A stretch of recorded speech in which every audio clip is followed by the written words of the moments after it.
Assalamualaikum warahmatullahi wabarakatuh. Shalom, perkenalkan nama saya Najwa Natania dan saya kelas 3A. NPM saya 7420122042. Saya akan mereview kembali di pertemuan ke-11 pada hari Senin tanggal 20 November 2023. Pada di pertemuan ini membahas tentang alasan kenapa disebut dengan kelompok sejenis. Kelompok sejenis yaitu kelompok jenis kejahatan tertentu dilihat dari jenis kejahatannya. Residip kejahatan-kejahatan tertentu yang termasuk kelompok sejenis hanya diatur dalam 3 pasal, yaitu diatur dalam pasal 486, 487, dan 488 KUHP. Adapun syarat-syaratnya. Yang pertama, kejahatannya diulangi harus termasuk dalam satu kelompok jenis dengan kejahatan yang pertama atau yang terdahulu. Contohnya, misal ada seseorang melakukan tindak pidana, lalu dipenjara 2 tahun.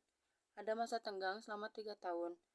Nah, selama belum 5 tahun, setelah diputuskan vonis, lalu seseorang ini melakukan tindak pidana lagi, maka seseorang ini bakal terkena hukuman pemberatan. Kejahatan tertentu yang dilakukan dalam jangka waktu tertentu itu bisa diperberatkan. Kemudian dilanjut mereview kembali di pertemuan ke-12 pada hari Senin tanggal 27 November 2023, yaitu membahas ulang di pertemuan 11 tentang residif. Residif itu bersifat ingkrah atau tetap. Kalau misalnya masih dibanding atau dikasasi, itu belum termasuk residif. Pembagian residif itu dibagi menjadi 4. Ada 4.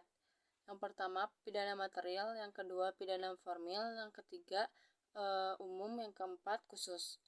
Tapi sebelumnya yang pembagian residip ini sudah dijelaskan di pertemuan ke-9, namun di pertemuan ke-12 ini meresum kembali di pertemuan sebelumnya. Di Indonesia sendiri yaitu menganut residip khusus. Maksudnya itu tidak semua tindak pidana disebut residip. Adapun syaratnya yaitu waktu ada di pasal 489 pidana tetap, adanya pemberatan atau konsekuen. Lalu di khusus itu dibagi menjadi 2, adanya kejahatan dan pelanggaran. Lalu di pelanggaran ada di buku 3 KUHP tentang pidana umum.